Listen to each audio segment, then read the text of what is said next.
Warren Buffett is worth $137 billion. He's one of the richest people on Earth. He could buy a private island, a yacht the size of a city block, or literally anything he wants. And he gets his hair cut at the same barber shop he's been going to for decades. Cost? $7. $7! Now, you might be thinking, okay, Nick, that's just a rich guy being cheap. But here's the thing, it's not about the haircut. It's about a fundamental principle of wealth that most people completely misunderstand, and that misunderstanding is costing you potentially millions of dollars over your lifetime. Because look, the difference between people who build real wealth and people who stay broke isn't about how much they earn.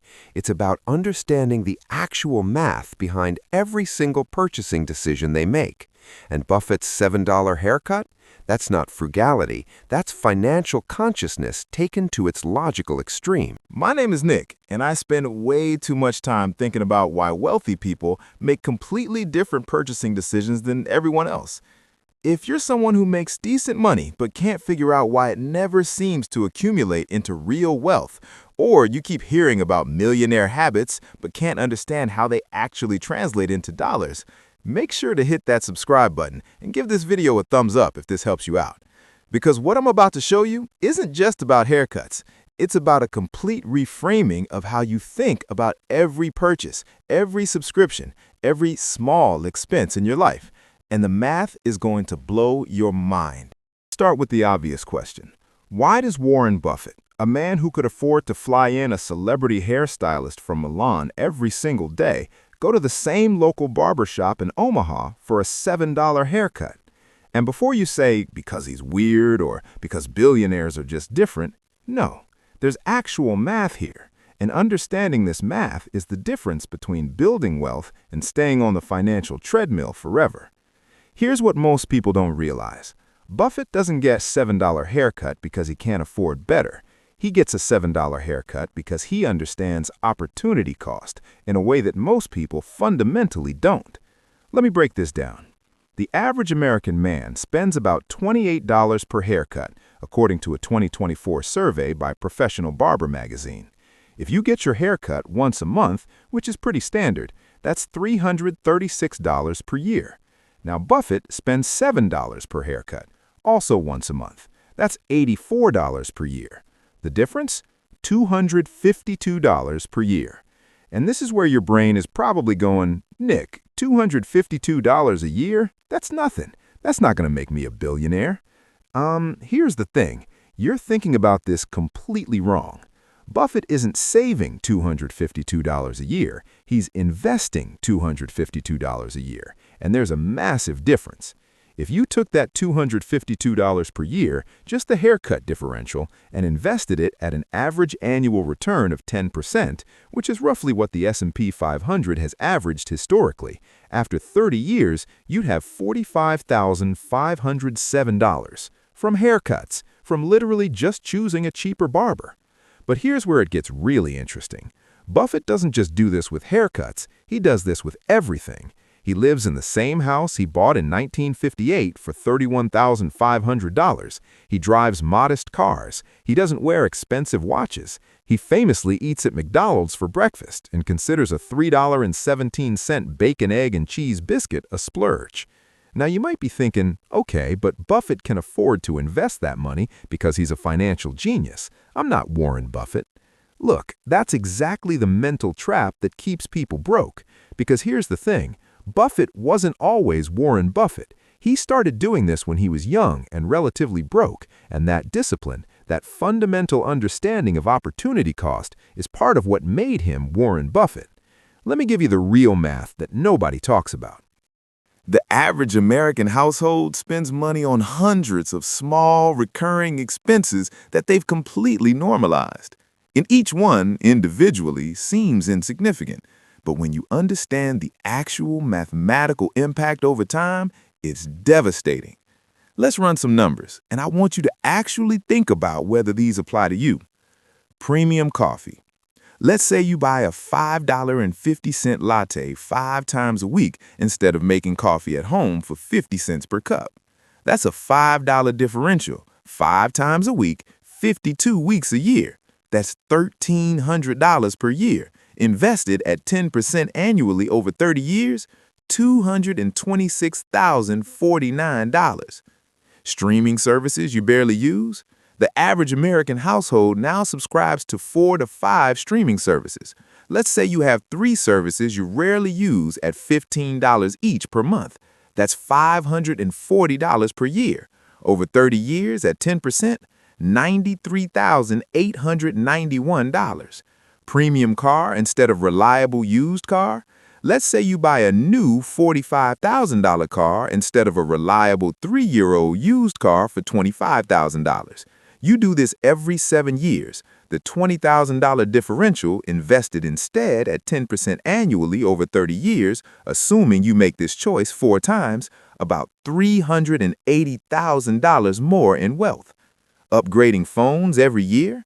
The new iPhone costs about $1,000. If you upgrade every year instead of every 3 years, and you invest that $2,000 differential over 30 years, $109,354. I could keep going, but here's the point. These aren't individual decisions, they're patterns, and the pattern is what determines whether you build wealth or stay broke. Now, you might be thinking, Nick, this is just depressing. Are you telling me I can never enjoy anything? No, that's not what I'm saying at all, because here's what most people don't realize. Wealthy people don't deprive themselves. They just think about purchases completely differently. Let me explain the psychological shift that changes everything. When Warren Buffett looks at that $7 haircut versus a $50 haircut at some fancy salon, he's not thinking, I'm saving $43. He's thinking, does this $50 haircut provide $43 more value than the $7 haircut? And the answer for him is no. The $7 haircut does the job. It cuts his hair. The $50 haircut might come with a head massage and fancy products and a trendier style, but does that actually improve his life by $43,000 worth? This is the framework that changes everything: value-based spending versus status-based spending. Most people make purchasing decisions based on one of 3 things: convenience, it's easier to buy this than to find a cheaper alternative; status, this brand, product, or service signals something about who I am; and emotional regulation, buying this makes me feel better right now. Wealthy people, and I mean people who actually build wealth, not people who look wealthy, make purchasing decisions based on a completely different question. Does this purchase provide value proportional to its cost, and is that value more important than the opportunity cost of investing this money? Let me give you a concrete example of how this plays out. Let's say you're deciding between 2 cars. Car A, new luxury sedan, $65,000. Car B, 3-year-old reliable sedan, $28,000. Most people think the question is, can I afford Car A? But that's the wrong question. The right question is, does Car A provide $37,000 more value than Car B over the life of the vehicle? For most people, the honest answer is no. Car B gets you to work. It's reliable, it's safe. Car A might be more comfortable, might have more features, might make you feel more successful, but does it actually improve your life by $37,000 worth? And here's the kicker. It's not just the $37,000 difference. It's what that $37,000 becomes. If you invest that $37,000 differential at 10% annually, in 30 years, that's $644,132. You're not choosing between 2 cars. You're choosing between a nicer car today and $644,132 in 30 years. When you frame it that way, the decision becomes completely different. Now, this is where it gets really interesting, because this isn't just about deprivation. We're choosing the cheapest option always. Here's what most people get wrong about how wealthy people think. They assume rich people are cheap. They're not. They're value optimizers. Buffett spends $7 on haircuts, but he'll spend hundreds of thousands of dollars on things that actually provide him value. He's invested heavily in his education over the years. He buys businesses. He spends money on things that compound. The key is understanding the difference between expenses that depreciate and expenses that appreciate or provide genuine value. Look, let me give you a framework for thinking about this. Tier 1, depreciating consumption. These are purchases that lose value immediately and provide only temporary satisfaction. Luxury cars, new. Designer clothes for status. Expensive restaurants to impress people. Premium subscription services you barely use. The newest tech gadgets when your current ones work fine. Tier 2, maintaining baseline quality of life. These are necessary purchases where you want reliability but not luxury.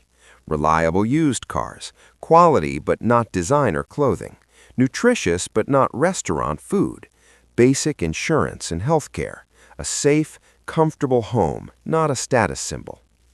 Tier 3, appreciating or high-value purchases. These are purchases that either increase in value or provide disproportionate returns.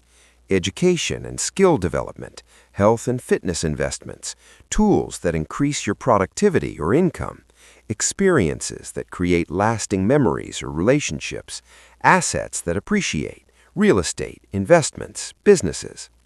Wealthy people minimize Tier 1, optimize Tier 2 for value, and maximize Tier 3. Most people do the opposite. They overspend on Tier 1 to signal status, underinvest in Tier 2 because they've blown their budget on Tier 1, and completely ignore Tier 3 because they have no money left. And here's the math on what this costs you. According to a 2024 study by the Federal Reserve, the median American household has a net worth of about $192,000. But if that same household had optimized their spending using this framework over their working lifetime, cutting unnecessary Tier 1 spending by just 20% and investing the difference, their net worth would be closer to $750,000. That's the difference between a comfortable retirement and a wealthy retirement, from literally just being more intentional about what you buy. All right, so how do you actually implement this? Because knowing the math is one thing, changing your behavior is another. Here's your action plan. Step 1. Do a purchasing audit. For the next 30 days, track every single purchase you make, not to judge yourself, but to understand your patterns. Use an app, a spreadsheet, whatever works, but write down every purchase and categorize it. Was this convenience? Was this status? Was this emotional? Was this genuine value? Most people have no idea where their money actually goes. This awareness alone will change your behavior. Step 2. Identify your haircut moments. Look at your spending patterns and find the recurring expenses where you're paying for status or convenience instead of value. These are your Warren Buffett haircut moments. For most people, this is subscription services they don't use, premium versions of products when the basic version does the same job, brand names that cost 2 to 3x more than identical quality generics, convenience purchases that could easily be planned around. Step 3. Calculate your opportunity cost. For each major purchasing decision, run the math. If you're considering buying something that costs X dollars more than a comparable alternative, calculate what that X dollars would become if invested over 30 years at 10%. I'm serious about this. Literally pull out a calculator or use an investment calculator online. When you see that the $20,000 premium on a new car becomes $349,080 in 30 years, it changes how you think about the purchase. Step 4. Redirect, don't just restrict. This is crucial. Don't just cut expenses and let the money disappear into your checking account. Immediately redirect that money into investments, a 401k, an IRA, a taxable brokerage account, whatever. Set up automatic transfers on the same day you cut an expense. If you cancel a $15 per month subscription, set up a $15 per month automatic investment. Make it psychologically impossible to spend that money on something else. Step 5. Optimize, don't deprive. Remember, this isn't about never spending money. It's about spending money on things that actually provide value to you. If you genuinely love fancy coffee and it brings you real joy every morning, keep buying it, but maybe cut the subscription service you never use instead. If you genuinely need a nice car for your work or because you drive a lot, that might be worth it, but maybe you skip the premium cable package. The goal is to be intentional, to make conscious decisions rather than defaulting to convenience and status. Here's the thing about Warren Buffett's $7 haircut. It's not really about the haircut. It's about a mindset that says, I will not spend money on things that don't provide genuine value, and I will invest the difference so that compound interest can work its magic. And look, I know this can feel overwhelming. I know it's easier to just spend money how you spend it and not think about it. But here's what most people don't realize. The difference between financial security and financial struggle isn't about how much you earn.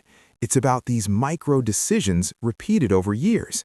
The person making $60,000 a year who optimizes their spending and invests the difference will retire wealthier than the person making $150,000 a year who spends everything on lifestyle inflation. And the math on this is undeniable. We're not talking about small differences. We're talking about hundreds of thousands, potentially millions of dollars over a lifetime. Every time you make a purchasing decision, you're choosing between two futures, one where you have the thing now and one where you have compound interest later. And compound interest, over time, always wins. So the next time you're about to buy something, ask yourself, is this my $7 haircut or is this my $50 haircut pretending to be necessary? Because that question, answered honestly over and over again throughout your life, is what determines whether you build real wealth or stay on the financial treadmill forever. Warren Buffett understood this at 20 years old. You can understand it right now. The only question is, what are you going to do about it? If this video changed how you think about spending, hit that like button. Subscribe if you want more content about the psychology and math behind building wealth. And drop a comment below. What's your $7 haircut? The area where you've realized you're overspending for no real value. I'm Nick, and I'll see you in the next one.